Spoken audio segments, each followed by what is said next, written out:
Assalamualaikum warahmatullahi wabarakatuh. Kami dari kelompok 4 akan mempresentasikan materi kami. Sebelum presentasi, izinkan saya memperkenalkan diri saya terlebih dahulu. Nama saya Yayang Diana Darista, biasa dipanggil Nanda, NIM 181221045 kelas BKI 5B. Lalu teman-teman saya yang akan memperkenalkan dirinya sendiri-sendiri. Assalamualaikum warahmatullahi wabarakatuh. Perkenalkan, nama saya Rina Surstianingrum, NIM 181221063 dari BKI 5B. Assalamualaikum warahmatullahi wabarakatuh. Saya Fani Munandar, NIM 181221054. Nama saya Tripurwaningsih, NIM 181221069, kelas BKI 5B. Assalamualaikum warahmatullahi wabarakatuh. Perkenalkan, nama saya Nuris Milenia Riani, NIM 181221079 dari BKI 5B. Saya Yayang Diana Darista sebagai pemateri pertama akan mulai mempresentasikan.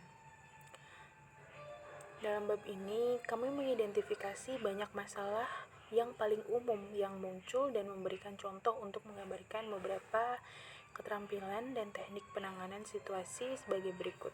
1. Pembicara kronis, 2. Dominasi, 3. Pengalih perhatian, 4.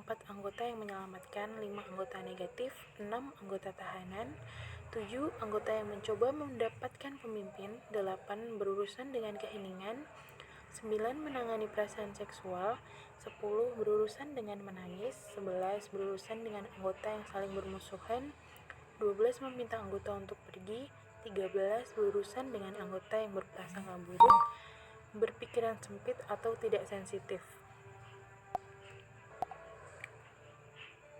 Penting untuk diingat bahwa perilaku semua jenis kelompok ini anggota memiliki tujuan, artinya perilaku bermasalah yang dimiliki anggota kelompok sesuai dengan konsep Adlerian bahwa semua perilaku sebenarnya itu memiliki tujuan. Biasanya perilakunya itu mencari perhatian, mencari kekuasaan, membalas dendam, atau tampilan ketidakcukupan. Jika pemimpin dapat bekerja untuk memahami tujuan tentang perilaku anggota, dia dapat lebih mudah memutuskan jalan yang tepat untuk menghadapi situasi sulit. Saya akan menjelaskan tentang pembicara kronis. Sebenarnya pembicara kronis ini tidak sulit untuk ditemukan. Maksudnya dia sering dicirikan dengan gigih, bertele-tele, dan pengulangan. Ketika pembicara kronis hadir, anggota lain yang memiliki kekhawatiran yang ingin mereka diskusikan dicegah melakukannya. Segera anggota kelompok mengabaikan pembicara kronis dan kehilangan minat dalam prosesnya, atau menjadi frustasi dan marah dengan anggota yang banyak bicara dan memimpin. Bergantung pada alasan yang mendasari sifat banyak pembicara kronis jatuh ke dalam 3 tipe berbeda. Yang pertama, anggota gugup, pengembara, dan pamer. Saya akan jelaskan satu persatu ya. Yang pertama adalah anggota gugup. Anggota gugup ini berbicara untuk menyembunyikan perasaan gugupnya atau sebagai sarana pengendalian diri. Mereka mudah dikenali. Anggota gugup ini seringkali menjadi yang pertama untuk menjawab pertanyaan yang diajukan oleh pemimpin dan yang pertama menjadi sukarelawan di beberapa tugas, karena anggota yang gugup berbicara untuk meredakan kecemasan. Dia akan sering berbicara dan selama pemimpin mengizinkannya. Yang kedua, pengembara. Mendominasi diskusi karena dia hanya orang yang banyak bicara dan tidak menyadari pengaruh ocehannya terhadap orang lain. Dia juga mudah dikenali karena dia menceritakan cerita yang panjang dan berlarut-larut dan terkadang berulang diri. Ceritanya seringkali sepele dan biasanya tidak bermakna bagi orang lain.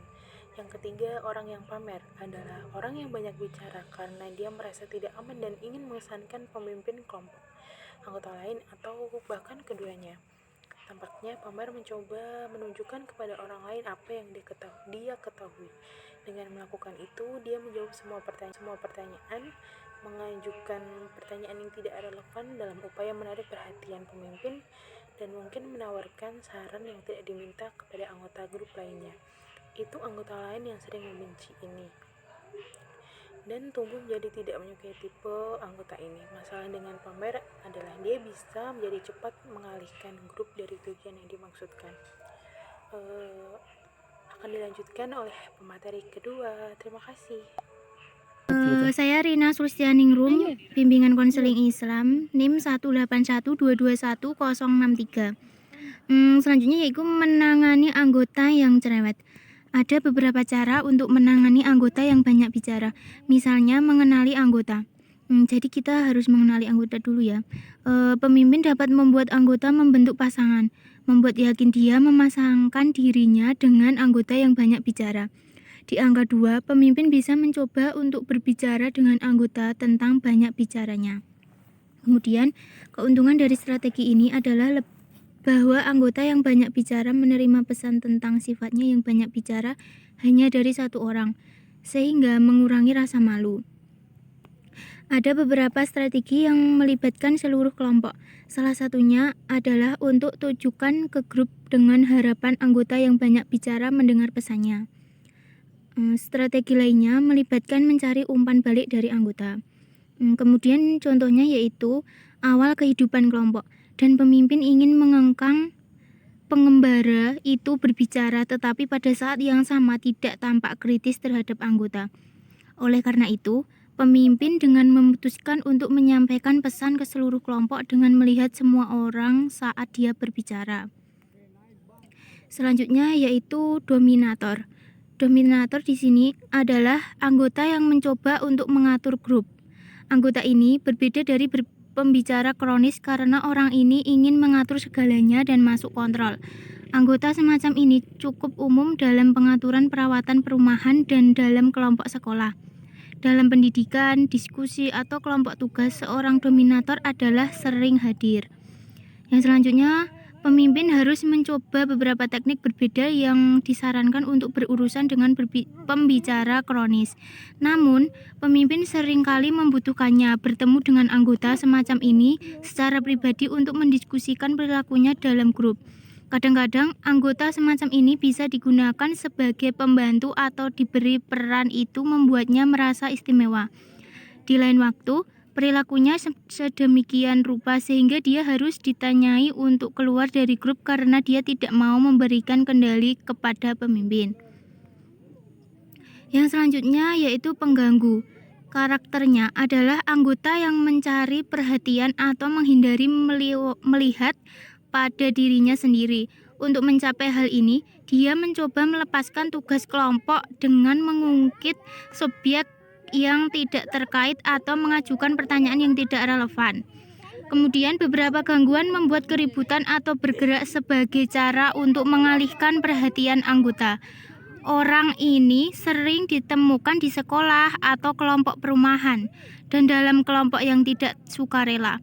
Terkadang anggota ini sangat sulit untuk dihadapi karena dia tidak sengaja mencoba mengalihkan perhatian kelompok. Berbicara dengan anggota tersebut dan kemudian mengabaikannya. Komentar atau perilakunya sering membantu meminimalkan efek dari mengganggu. Kemudian yang selanjutnya anggota penyelamat. Menyelamatkan adalah upaya anggota untuk meredam perasaan negatif yang dialaminya oleh anggota lain dalam grup. Ketika seorang anggota menjadi kesal, sering anggota kelompok lain berusaha menenangkan anggota tersebut dengan pertanyaan seperti, "Sekarang jangan khawatir, semuanya akan baik-baik saja." Atau semuanya memiliki cara untuk bekerja sendiri jika Anda hanya memberinya waktu. Hal ini biasanya tidak membantu, dan komentar semacam itu sering terdengar merendahkan. Penyelamatan dapat mencegah anggota kesakitan dari masalah pemecahan. Contohnya, salah satu anggota judi atau menangis saat dia memberitahu grup tentang perceraiannya yang akan datang. Saat dia melakukannya anggota lain Karen mencoba menyelamatkannya. Karen, jangan khawatir Judi, semuanya akan baik-baik saja. Bismillahirrahmanirrahim. Di sini saya Fani Munandar, NIM 181221054 ingin melanjutkan presentasi di atas, yaitu anggota negatif. Anggota negatif adalah orang yang terus-menerus mengeluh tentang kelompoknya. atau tidak setuju dengan anggota grup lainnya. Anggota negatif sangat merepotkan karena sikap dan perilaku mereka berlawanan dengan tujuan pemimpin untuk mempertahankan sikap positif nada kerja. Jika satu atau dua anggota negatif dan mulai mengeluh, anggota lain kadang-kadang akan bergabung dan juga menjadi negatif. Sesi kelompok bisa menjadi sesi keluhan dan sangat sedikit yang dicapai. Ada 3 kemungkinan strategi untuk menghadapi anggota negatif.